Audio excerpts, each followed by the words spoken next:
Mara baada ya kutokea kwa sintofahamu ambayo imeikumba timu ya Wekundu wa Msimbazi Simba Sports Club wakati na kwenda katika uwanja wa Benjamin Mkapa jijini Dar es Salaam kufanya mazoezi, bwana Simba imetoa taarifa kwa umma ikitoa tamko kuhusiana na kile ambacho kilichotokea, na hizi ni taarifa za usiku kwelikweli kutoka Bwigane TV.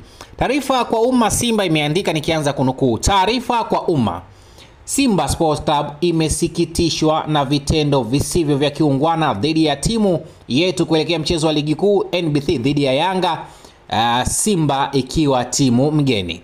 Kwa mujibu wa kanuni ya 17 ibara ya 45 ya kanuni za ligi kuu bara, timu mgeni ina haki ya kufanya mazoezi kwenye uwanja wa mechi angalau mara moja kabla ya siku ya mechi katika muda tarajiwa wa mchezo husika. Kwa makusudi, Simba imenyimwa haki hiyo licha ya kufika uwanjani katika muda husika. Katika sintofahamu hiyo, Simba iliarifiwa na meneja wa uwanja kuwa hana maelekezo ya kuruhusu mazoezi kufanyika bila maelekezo ya kamishna wa mchezo. Pamoja na kamishna wa mchezo husika kufika, mabaunsa wa klabu ya Yanga walivamia msafara wa Simba huku wakiendelea na vurugu na wakizua msafara, bila shaka wakizuia, alitaka kuandika hivyo, wakizua msafara wa Simba kuingia uwanjani kufanya mazoezi.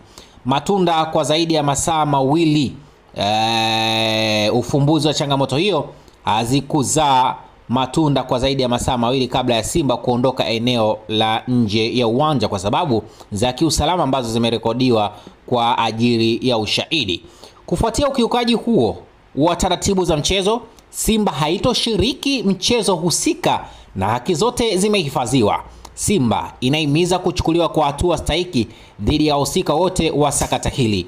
Imetolewa na management klabu ya Simba kisha ikapostiwa kunako ukurasa rasmi wa Simba kunako Instagram yao. Hiki ndicho ambacho kimetolewa, ama hii ndio taarifa ambayo imetolewa na timu ya Wekundu wa Msimbazi Simba Sports Club kuelekea mchezo hapo kesho, na hii kwa namna ambavyo wameandika inamaanisha kwamba mchezo huu Simba wamesema hawatashiriki, na hii inakuja mara baada ya kile ambacho kimetokea. Kwa kumbukumbu za hivi karibuni, mtazamaji na mfuatiliaji wa Bwigane TV, naweza kuambia kwamba iliwahi kutokea jambo kama hili. Mchezo wa Simba na Yanga haukuchezwa kutokana tu na muda tofauti ambao ulikuwa umepangwa, na ilikuwa katika uwanja wa Benjamin Mkapa jijini Dar es Salaam. Lakini mara baada ya taarifa hii ya Simba, bila shaka huenda mamlaka husika zinazosimamia mpira wa miguu nchini Tanzania zikatoa taarifa kuhusiana na kile ambacho kimekuwa kikiendelea baina ya Simba na tukio ambalo limetokea uwanjani, huku Simba wakisisitiza kuchukuliwa kwa hatua stahiki.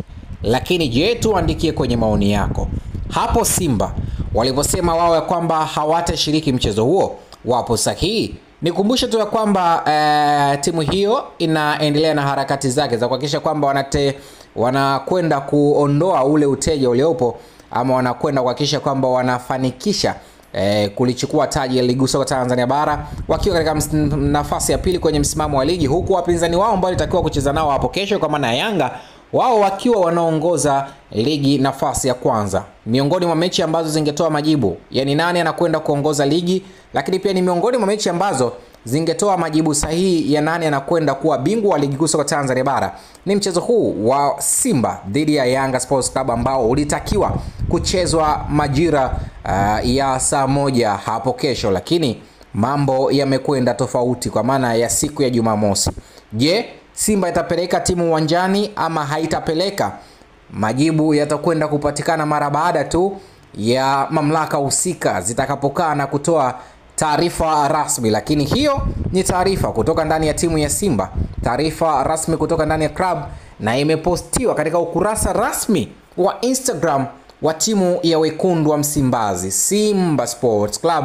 Wanalunyasi wazee wa kuwinda kweli kweli. Nikumbusha mchezo huu utakuwa mchezo katika uwanja wa Benjamin Mkapa jijini Dar es Salaam, na sakata leo ni kwamba Simba walikuwa wamefika majira ya usiku kwa ajili ya kwenda kufanya mazoezi, lakini ikatokea sintofahamu ambayo ilipelekea wao kushindwa kuingia ndani ya uwanja, na badala yake mambo yalivyokuwa ni kwamba ikawabidi waondoke nje ya uwanja huo kama ambavyo wameandika kwenye taarifa yao kutokana na sababu za kiusalama. Tuambie Maoni yako ni yapi katika sakata hili na kwenye msimamo wa Simba wa kutocheza mchezo husika?